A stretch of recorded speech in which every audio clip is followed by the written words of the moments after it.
Yo, what up, y'all? Listen, man, I want to talk about a conversation that I was having with someone the other day, in reference to co-signing for family, in reference to co-signing for friends, right? And I think this is an important topic because, um, I gotta plug my battery in. I think this is an important topic because I hear this all the time, y'all. I hear this all the time, and it's unfortunate because so many people co-sign for family members, friends, spouses, boyfriends, girlfriends, and things like that. And a lot of times when they go left, they're left with the bill, right? Left with the bill. Point blank, period. So I got a few things to say about that.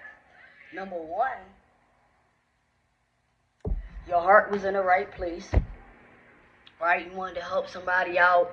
Maybe somebody came to you, um, yo, I can't get approved. I'm having a hard time. I promise I'll pay the money back, right? And then eventually, maybe something shifts, something happens, and they stop paying the bill. But what you have to understand, right? When you take out credit, or you take out a loan, or you add someone as an authorized user and you give them access to that credit card, it does not matter what sounds fair and what doesn't sound fair. It don't matter because to the creditor, to the person that you borrowed the money from, emphasis on borrow. And I want to say emphasis on borrow is because credit costs money. You got to pay to play.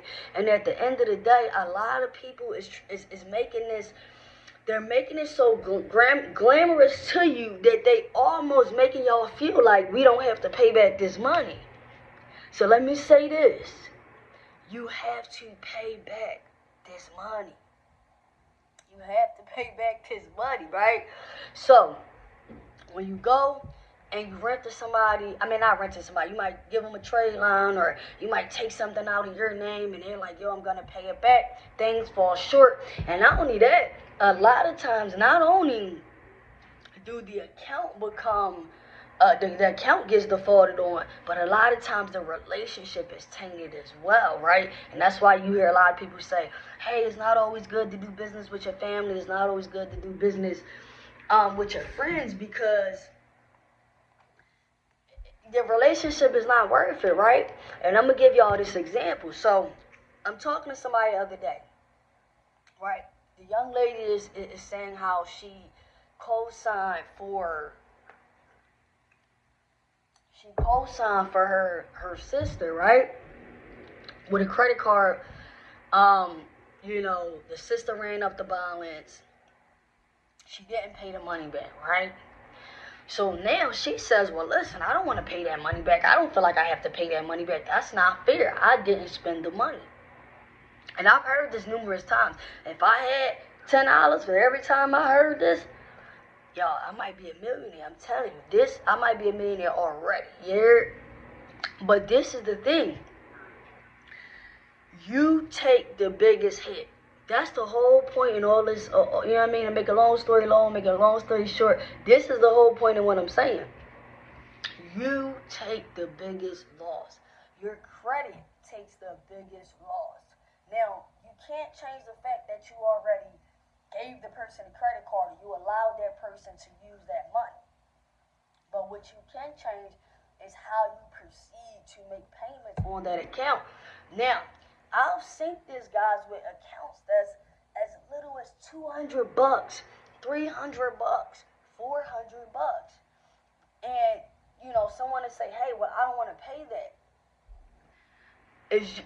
Is your credit score worth tanking over $400?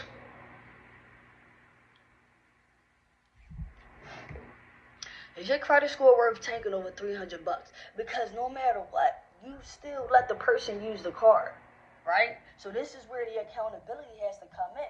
Yeah, maybe they messed you over. Maybe they didn't do the right thing. And now it falls back onto you. That's why when you go and you add someone as an authorized user onto your credit card and you read that small fine print. It tells you right there. You're responsible for these transactions no matter what, no matter who used the money. So let's be very clear on that. You are responsible because you are the primary card holder. This is your primary account. You added them on, right? So I would recommend, even when it comes to adding someone as an authorized user, you don't have to get them a credit card. I tell y'all this all the time. Go on to YouTube, Precious Credit Management. You don't have to give them a credit card. You can add them onto the card. You do not have to give them a physical card. Or if you just happen to allow them to use your card, I think we have to look at the long run, and we have to look at the bigger picture. And looking at the bigger picture says, yo, is this $300 balance worth my credit score tanking 50, 60 points, 70, 80 points? Right? Because we all know, especially if y'all watch my videos, newer collections hurt your score the most, right? When you get a new collection, your score to drop 50 points. And now you're like, oh man, why my score drop 50 points? Right? But you might have had 2 late payments, 3 late payments before that. So the score is starting to bleed. The score is starting to, start to dissipate, right? So, stop co-signing for your boyfriends, man.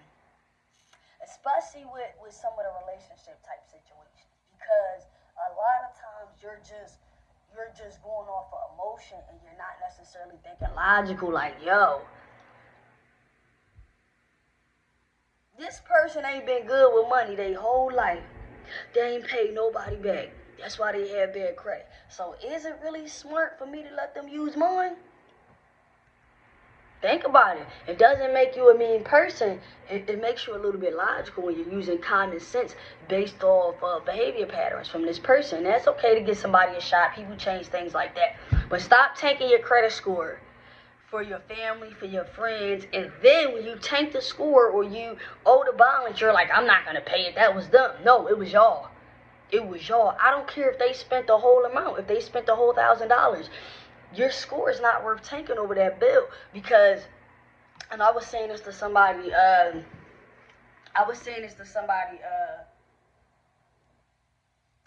other day. We can spend money so frivolously,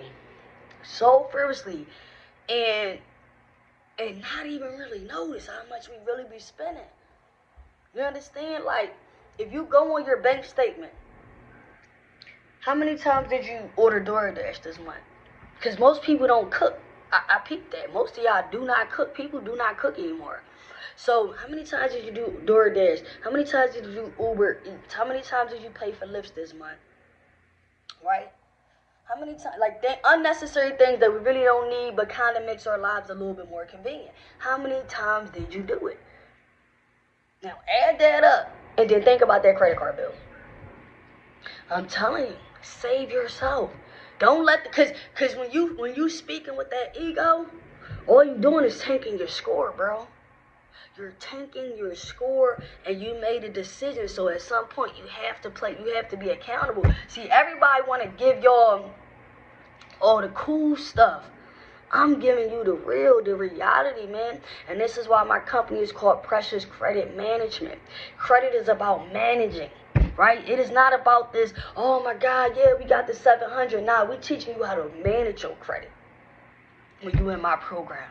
You know what I mean? I started building my credit at 21.